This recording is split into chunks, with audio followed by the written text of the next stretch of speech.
खातिन हजरात, ये नेमत अक्ल जिसके बगैर आज का इस्लाम जा रहा, ये गौर खौस, ये सोच और समझ का पैराया जिसके लिए हमें अल्लाह ने पैदा किया कि तमाम अक्ल व मारिफत का सिर्फ एक काम बताया, इन्ना हदैना उस-सबीला इम्मा शाकिरन व इम्मा कफूरा।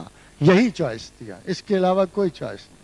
रोटी में कोई चॉइस नहीं दिया, पानी में कोई चॉइस नहीं दिया, शादियों में कोई नहीं दिया, बच्चों में कोई नहीं दिया, स्टेटस में कोई नहीं दिया। सारे वेल प्रोग्राम रखे। क्यों रखे? खातिन हज़रत, क्वेश्चन पैदा होता, क्यों रखे? ये क्या जरूरी था कि तमाम तर काम तो आप करता, तो हमारा क्या काम रहता? Why are we create? हर आदमी सवाल करता कि मैं मेहनत करता हूं, मैं पढ़ता हूं, मैं जॉब ढूंढता हूं, मैं जॉब करता हूं। खातिन हज़रात, ये गैर माकूल फिक्र है, इसलिए कि आप लोग सिर्फ कुछ अरसे के लिए चंद सालों पर यह हुक्म जारी करते हो। चंद सालों के लिए आप अपने आप को इख्तियारात ज़ात का हामिल समझते हो। यह गलत। वो वक्त आपको याद नहीं जब आसमानों से आपको बतने मादर में रखा गया? क्या उस वक्त आपका इख्तियार था? क्या आपके इख्तियार में था कि अपनी मां चुनते, अपना बाप चुनते, अपना भाई चुनते, अपनी बहनें चुनते, अपना माहौल चुनते? अगर आपको इजाजत होती कि आप अपना माहौल चुनते, तो क्या जरूरी था कि आप गरीब के घर पैदा होते, आप मजदूर के घर पैदा होते? आप सबकी ख्वाहिश बिल गेट के घर पैदा होने की ना होती, कारून जमाना के घर पैदा होने की ना होती? क्या आप ये ना चाहते? फिर देखो, इंसान का बच्चा क्या वो चलते ही वो पीएचडी कर लेता है पैदा होते ही?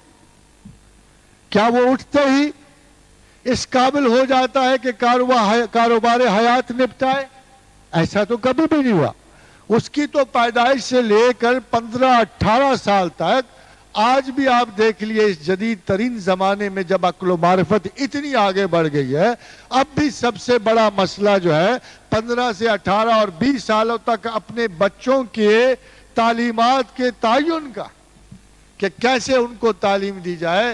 बेकार बने फिरते हैं, क्या पढ़ाया जाए क्या ना पढ़ाया जाए जिससे वो अपना रिस्क कमाने के काबिल हो सके। खातिन हज़रात, फिर चंद एक साल आए जिसमें रोटी कमाने के काबिल वो खुद हो गया, अब वो धैर्या भी हो गया। अब अनाए इंसानी और तकब्बरात इंसानी के तहत उसने मैं करनी शुरू की, मैं ये करता हूँ, मैं वो करता हूँ। 55-60 बरस गुजर गए, दुनिया ने कहा गाय तो गर्ज़े उला ख़त्म हुई, तूने जो काम किया था ख़त्म, आप तो इस काबिल नहीं है कि दुनिया का काम चला सके। आप रिटायर हुए, घर पहुंचे, हर आदमी से लड़ रहे हैं, रोटी वक्त पर देने वाला कोई नहीं, पाँव में इतना जोर नहीं कि खाने तक खुद लटक के जा सके, और वो 5-10 साल भी उम्र अर्जल के, वही बेकारी के, बेचैनी के, इस तरह के साल गुजारता है।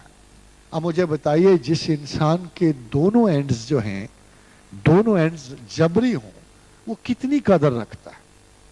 जब उसका आगाज भी जबरी है, उसका अंजाम भी जबरी है, तो वो बीच के कुछ अरसों के लिए क्या दावे करता फिरता है?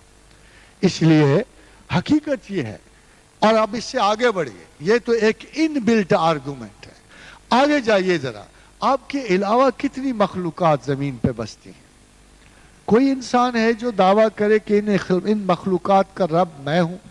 असूलन जब हम अल्लाह पे जबर कदर की निगाह रखते हैं, तो हमें ये जानना चाहिए कि अल्लाह ने अगर हमें इख्तियार ज़ात और रिज्क बख्शा होगा, तो फिर किसी और मखलूक को भी बख्शना चाहिए उसे।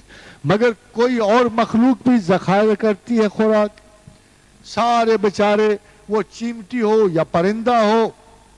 और बड़ी खूबसूरत मुझे बात याद आ गई हजरत ईसा अलैहिस्सलातु वस्सलाम की, कि यूहन्ना साथ चल रहे थे, बगल में 2 रोटियां थी पोटली में बंद। पूछा, यूहन्ना तेरी बगल में क्या है? फरमाया, नबी अल्लाह 2 रोटियां हैं। फरमाया, यूहन्ना किस लिए? कहा, हजरत एक आज के लिए, एक कल के लिए। फरमाया, यूहन्ना तुमने तवक्कल में हमें परिंदों से भी नीचा गिरा दिया है। किसी परिंदे के घोंसले भी में हफ्ते भर का राशन देगा? کسی جانور کے گھر میں بھی وہ رزق دیکھا جو سنبھال کے رکھا ہوا، یہ کل کھاؤں گا، یہ پرسوں کھاؤں گا. اور اے حضرت انسان، آپ کی یہ سینس آف انسیکیورٹی، یہ بے چینی، یہ اضطراب کا عالم ہے کہ آج کے لیے، کل کے لیے، سالوں کے لیے، سینچریز کے لیے، اپنی اولاد کی 7 پشتوں کے لیے آپ رزق کے سامان مہیا کرنے کی فکر میں ہوتے ہوں. تو بیسیکلی یہ غیر متوکل ہونا اور یہ خدا پر قطعاً یقین نہ لانے کے برابر ہے، قطعاً یقین نہ لانے کے برابر. تو خداوند کریم نے یہ چیزیں آپ پہ نہیں چھوڑی، وہ چھوڑ بھی نہیں سکتا تھا. دیکھیے ابھی آپ حیران تو ہوں گے کہ یورپ والے بڑے رئیس اور امیر ہیں اور ہم مسلمان بڑے بھوکے پھرتے ہیں. اصولاً قرآن حکیم میں بھی جب رسول اللہ صلی اللہ علیہ وسلم اس معاشرے میں موجود تھے تو بڑے مسلمان گلا کرتے تھے. اور گلا کیا کرتے کہ یا رسول اللہ صلی اللہ علیہ وسلم، ہم اللہ کو مانتے ہیں، صبح و شام اس کی تسبیح کرتے ہیں، ہمارے پاس ایک وقت کھانے کو بھی نہیں ہے، اور دشمنوں کے بازار مال و دولت سے بھرے پڑے ہیں، ان کے اسباب دنیا جو ہیں سنبھالے نہیں جاتے، یہ نمرود و شداد و حامان و قارون کی طرح بکھرے پڑے ہیں، اور ہمارے پاس کھانے کو بھی نہیں ہے. تو قرآن حکیم نے ایک آیت نزول فرمائے، اللہ نے فرمایا اگر ایک مصلحت مانے نہ ہو، اگر ایک مصلحت مانے نہ ہو تو میں اہل کفر کے در و بام چاندی کے بلکہ سونے کے کر، ان کی سیڑھیاں بھی سونے کی کر. پوچھا گیا کہ پروردگار یہ مصلحت کیا ہے، کیا چکر؟ مصلحت فرمایا مصلحت یہ ہے کہ تم لوگ سہار نہیں سکو گے ان کی خوشحالی،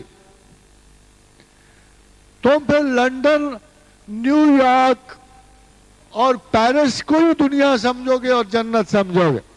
اور ہمارے ہاں بڑے بڑے ریلیجس اسکالر ایسے پیدا ہوئے کہ جنہوں نے مغربی دنیاوی آسائشات کو دیکھتے ہوئے یہ مطلق فیصلہ دے دیا کہ جنت اور جہنم دونوں دنیا پہ، اللہ کے پاس اتنی جگہ ہی نہیں ہے اوپر کہ وہ جنت بنا سکتے.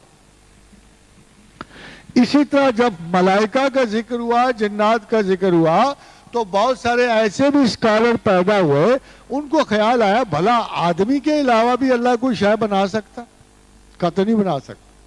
تو لوگوں نے اپنے تصورات تخلیق خدا پہ مسلط کر دی، اور لوگوں نے خدا کو ایک مجبور کی حیثیت سے دیکھا کہ جو انسان بنا کے عاجز ہو گیا، جو مخلوقات ارضی بنا کے عاجز ہو گیا. اخلاص جھلکتا